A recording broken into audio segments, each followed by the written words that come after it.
Hey everybody, Mark Builds It here. Today I want to share with you a piece that was written by Justine Moore. She's got a Mirror site, and I guess Mirror is one of those sites that we need to talk about in the near future.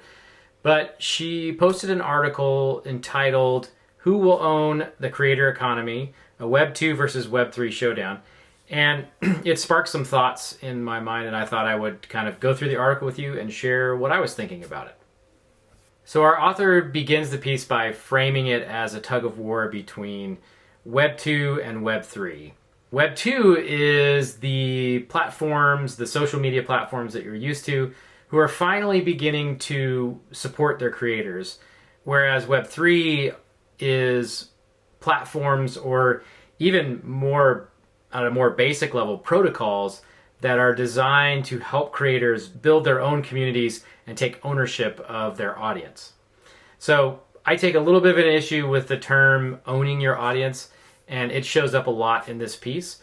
I think that the real advantage of Web3 is that the creator and the community and the audience together form a community, and they all take ownership of their little niche or the interest or the problem they're all trying to solve together. I think the creator audience framing works really well for entertainment type creators, people who are just making things for people to consume. But I feel like creators who are trying to teach, who are trying to help others improve themselves, I think that is something that will really benefit from the community model more than a creator audience model.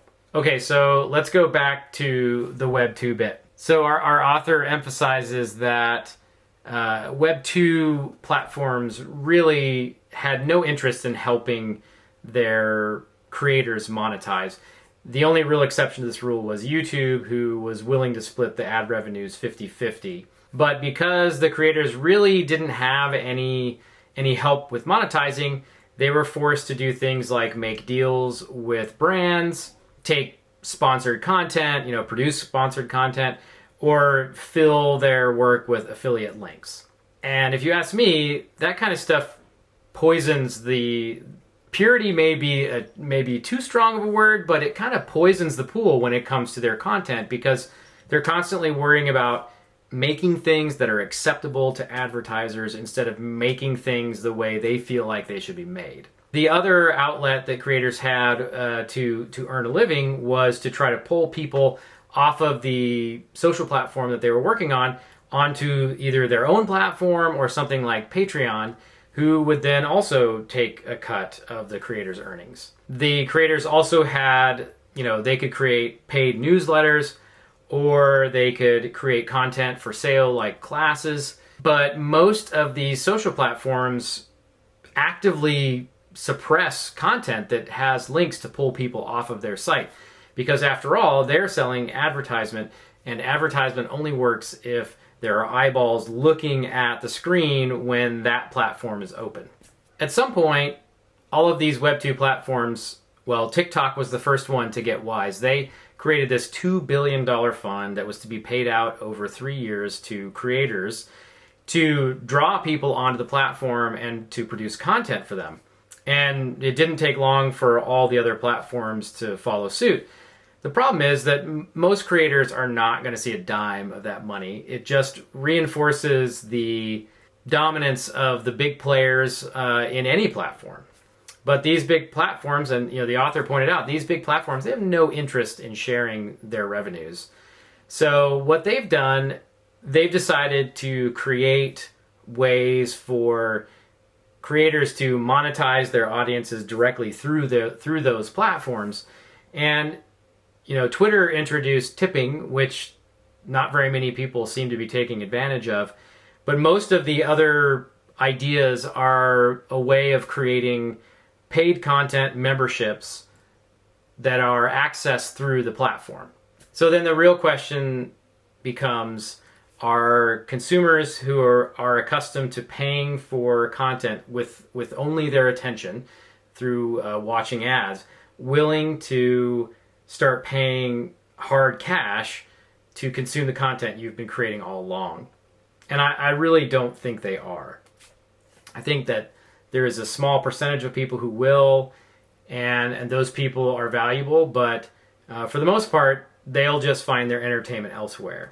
But if they're looking for a little more value, something, along the lines of belonging or a piece of ownership, things that they can't get just by watching the content, then I think that there is value, but I don't think that the Web 2 model can provide it. And you know what my answer is? It's Web 3. Web 3 can do that. So social tokens and NFTs are a way to provide ownership for the audience, which turns them into a community. And community provides belonging. And belonging provides so much more value than just watching things on the screen. But Web3 has some problems. The user experience sucks. It's getting better every day, but it is still way too complicated and has way too many hurdles to jump over for the average user. And I think in the beginning, most of your community members really don't care about crypto. They don't want to know anything about it. They just want to be a part of the community. So crypto is just the technology that holds everything together. And I think the person who is able to make that technology as seamless and as invisible and as possible is going to have the happiest community members. Another big problem with Web3 is that the audience is really scattered. But there are new protocols that are coming online every day, and these are open source. So anybody out there can create an algorithm that favors whatever it is, whatever community is they're trying to build.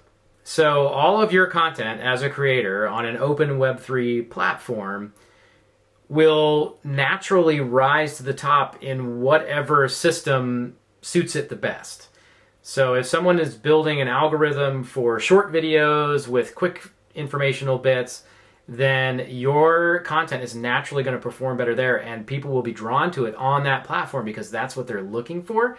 And then you will have already found your niche. Your viewers will be there where you need to be, and your content will gain traction. Okay, so all of this begs the question, what the hell do we need these legacy platforms for? And I think the answer is in their monetization strategy. It's advertising. We can put our content on these platforms and think of it as a way to help users find our communities so that we can bring them into the fold and help them achieve the goals that they're trying to achieve. And then there are the network effects. So you should encourage your community members to share about the community on all the social channels that they use in their time. Everybody has their own preference, and just because they're coming to you to learn about the thing that you're teaching doesn't mean that they're going to be restricted to one particular platform. So send them back out and say, hey, let people know about this community. Here's an invite link. So I'll finish this little rant with a tweet that the author dug up by Benedict Evans, where he says, "Speaking as a creator, the crucial ownership question in a social network is not whether I own my content and can take it with me, nor whether I own my subscriber list and can take them somewhere else, but whether the network will give me more subscribers. That's the value." So we need to start looking at these networks the way they look at us. They can provide us value by helping us find new people that we can help with our communities, and then we can bring them to our platform and go on to help them and look for the next person we can help. Okay, that's enough for me today. I will post the links to Justine's Twitter as well as this article that she wrote. It's a great article. I suggest you read it. There was some little rabbit holes that I'll be diving down up here in this link. These are all really interesting Web3 protocols. I recognized about 2/3 of them, but the rest I didn't. So I will be digging into those going forward so that maybe we can find some more useful information to give to the folks who are listening. I'm Mark Builds It on Twitter, and I hope to see you out there. We'll talk to you later.